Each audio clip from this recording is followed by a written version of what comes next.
A rumor is spreading around the town of St. Petersburg, Missouri, that Huckleberry Finn has been murdered. Little do they know that Huck has been hiding out on an island, doing whatever he pleases.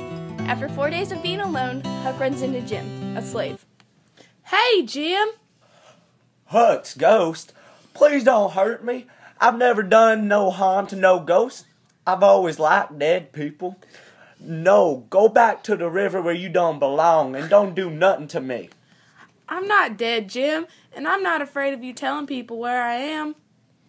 As Jim sits there dumbfounded, they begin to talk about what they eat and begin cooking breakfast as Huck asks Jim why he's here. Why are you here? Maybe I better not tell. Why, Jim? You wouldn't tell on me if I told you? No. I believe you, Huck. I done run off. Jim! See, what would've happened was, Miss Watson says she never sell me, but I noticed a slave trader around the place lately. I heard old Mrs. talking to the window about selling me New Orleans for about $800. She didn't want to, but it was a lot of money, so she couldn't resist. Meanwhile, some young birds fly overhead. That's a sign it's gonna rain. Can we cut some? No, that's dead. My father laid mighty sick from catching a bird. He died. We better find some shelter. It's about to rain. Jim and Huck make their way to a cave that Huck had stumbled across while searching the island. As they begin to make themselves at home, it begins to thunder and lightning. The two safely wait out the storm inside the cave. The river starts to flood, and over the course of a couple days, it starts taking over the island. Huck and Jim climb into their canoe and begin paddling down the river when they see a house float by. The two become curious and decide to check it out. Jim looks in first and sees a man laying on the floor. Hey, you. The man didn't move, so Huck gave him a holler. The man ain't asleep. He's dead. Wait there. I'll get a closer look. Jim confirms the death of the man and tells Huck to go ahead and come in. He's been shot in the back. I reckon it's been around 2 days or so. Don't look at his face, Huck. The two search the house, taking various necessities they need for their cave. I wonder how he come to be dead. No, that's bad luck. He might come and haunt us and stuff, and you have enough bad luck from touching a snake skin with your bare hands. A couple of days later, after dinner, Huck went to get more tobacco at the cavern, where he found a rattlesnake. Huck, thinking it would be funny, killed the rattlesnake and put it at the foot of Jim's bed.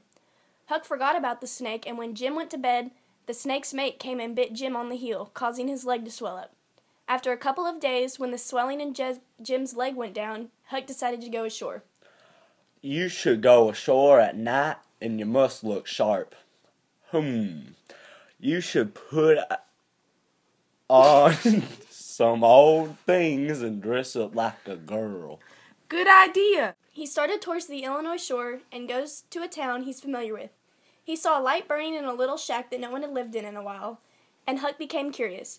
He saw a woman about 40 years old is living there and could tell that she's a newcomer.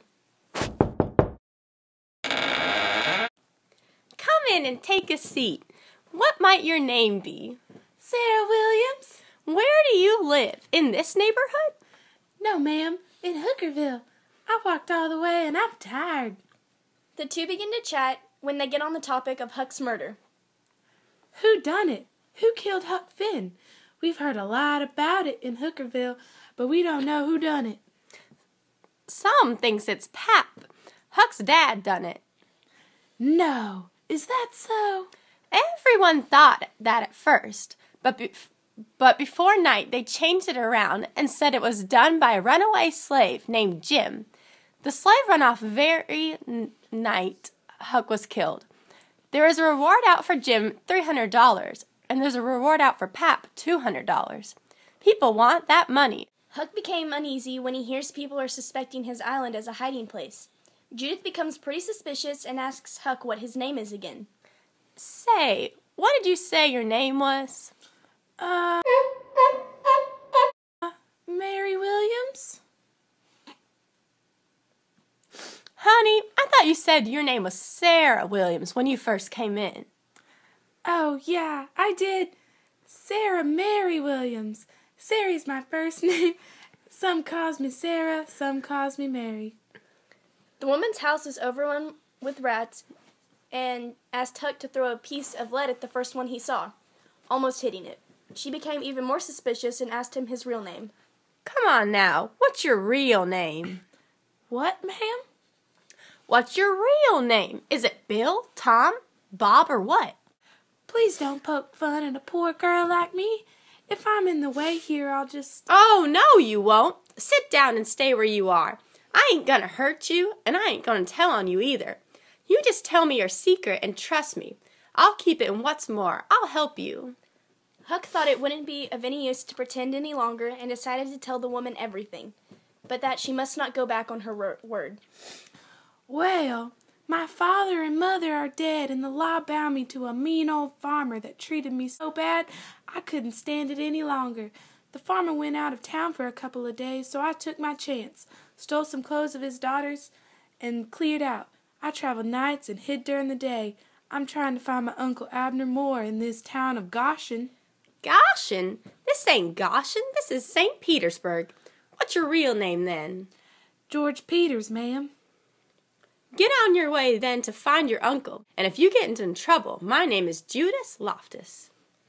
Huck goes back to the island and tells Jim they have to leave because people are after them. The two take off down the river on their raft slowly and silently. Huck and Jim build a wigwam on the raft and spend a number of days drifting downriver, only traveling by night and hiding by day to avoid being seen. After 5 nights, they pass the great lights of St. Louis. The two of them live pretty high, buying, stealing, or hunting food, but they feel bad about stealing. On a stormy night, the two come across a wrecked steamboat. Looky yonder, Jim. It's a wrecked steamboat. Let's go look at it. No, I don't want to go fooling around on some wreck. But I want to have an adventure like my best friend for life, Tom Sawyer. They go onto the wreck and begin to look around, when they come across a light and hear voices. They overhear 2 robbers arguing with a third, threatening to kill him if he tells. One of the robbers decides to let the other drown with the wreck. After hearing this, Huck and Jim leave, finding that their own raft has floated away. Huck and Jim take the robbers' boat and begin looking for their own raft. After they were a couple 100 yards away, Huck starts to feel bad for straining the robbers. They see a ferry boat and begin to tell the watchman a story.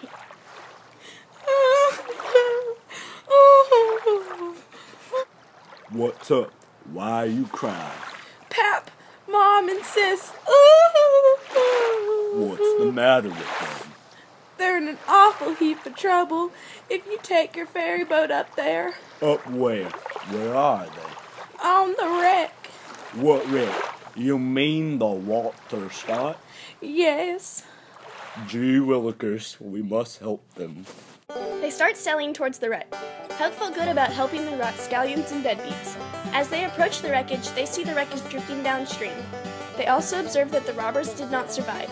Huck finds Jim and they head for the island. They hide the raft, they sunk the rubber ship, and they slept.